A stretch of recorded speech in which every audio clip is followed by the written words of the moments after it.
Ce qu'on redoute le plus après un ramonage, c'est un gros sinistre chez notre client.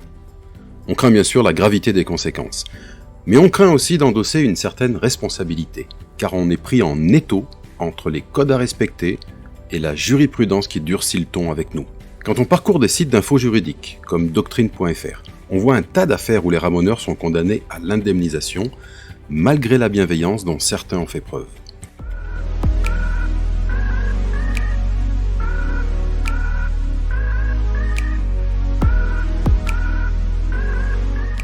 Salut, je suis Fabrice, ramoneur du réseau Fumeco, et dans cette vidéo, je vous présente le Certif, un modèle de certificat de ramonage conçu grâce à vos retours de sondage Jockey et à nos recherches juridiques. Un certif qui se veut rapide à remplir, parfaitement étudié pour nous couvrir en cas de pépin, sans pour autant faire l'étalage de toutes les non-conformités.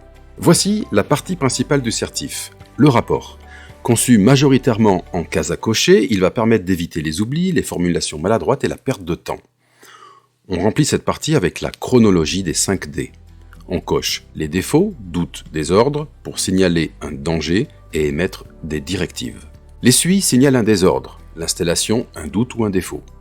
Les 4 dangers principaux sont le risque de feu de cheminée, le risque d'incendie hors conduit, le risque d'intoxication, le risque d'effondrement. 4 dangers qui peuvent se cumuler et se placer dans le champ libre de façon courte et manuscrite pour attirer l'attention, et ça c'est ce qu'on veut. Puis enfin les directives, qui amènent notre client à savoir quoi faire pour supprimer le danger.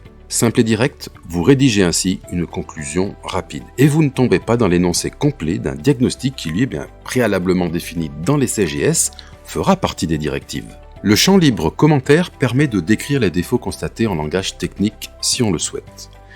Mais ce qui est bien plus pertinent pour se couvrir, c'est d'ajouter la mise en garde du danger claire et sans compromis. Par exemple, si vous notez risque de feu de cheminée au départ du coude, votre client intégrera mieux l'importance de l'information que si on ne met que absence de T en pied de tubage. Avec un langage technique qui tourne autour du risque sans l'énoncer clairement, votre client risquerait de ne pas mesurer l'ampleur des conséquences potentielles et on pourrait vous le reprocher. Notez que, je cite, « Les magistrats ne laissent plus qu'une seule place à notre irresponsabilité. La véritable cause étrangère qui ne nous permettrait pas d'informer notre client. » Rédigé ainsi, le certificat semble dur et intolérant, et on pourrait être mal à l'aise avec le sentiment d'exagérer nos recommandations, ou la gêne de sous-entendre à notre client une réhabilitation à entreprendre, la sympathie qui nous lie à lui, voire même la peur de le perdre, surtout si on débute dans le métier. C'est donc un choix cornélien, soit on fait du clientélisme avec un certificat sympathique, ou en langage technique, et on s'expose, soit on verrouille clairement et fermement pour garantir notre sérénité et en finir avec le stress du marteau de juge au risque de déplaire. Alors au final, de quoi prend-on vraiment conscience ? Eh bien c'est de réaliser que la vraie difficulté pour un ramoneur n'est pas de rédiger un certif qui verrouille, mais qu'on a un problème de psychologie face à notre client.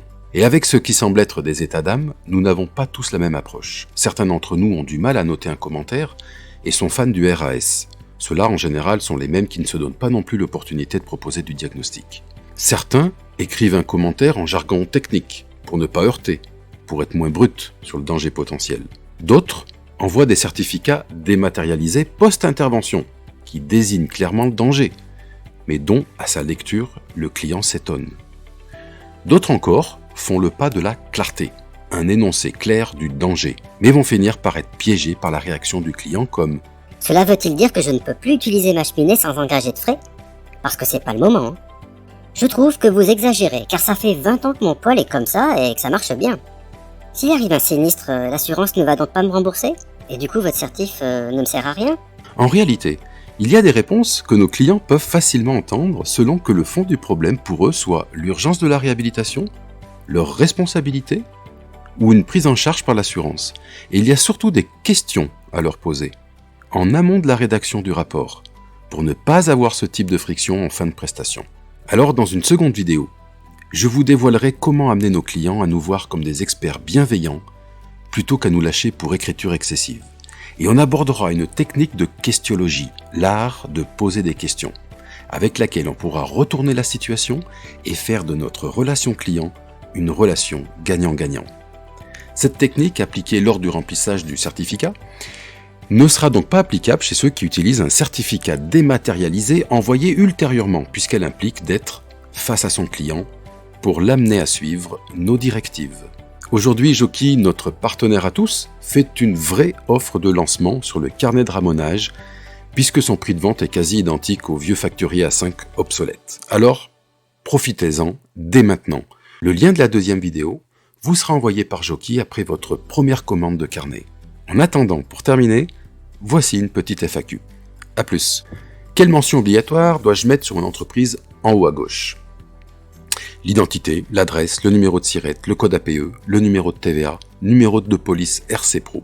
Il y a des modèles de tampons en 9 lignes et logos possibles qui peuvent être commandés sur Internet pour une trentaine d'euros seulement.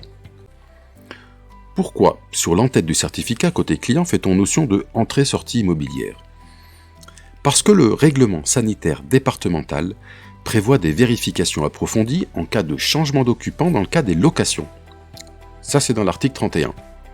Mais on peut aussi étendre la logique aux transactions immobilières qui protégeraient davantage le nouvel acquéreur contre les vices cachés. C'est donc un moyen bienveillant de notre part d'inciter encore une fois à un contrôle technique approfondi. Dans le cas de l'existence d'un site web du rabonneur et éventuellement d'une réservation en ligne, nous conseillons fortement de proposer clairement ce choix. Sur la partie facture, est-ce que 3 lignes vont être suffisants?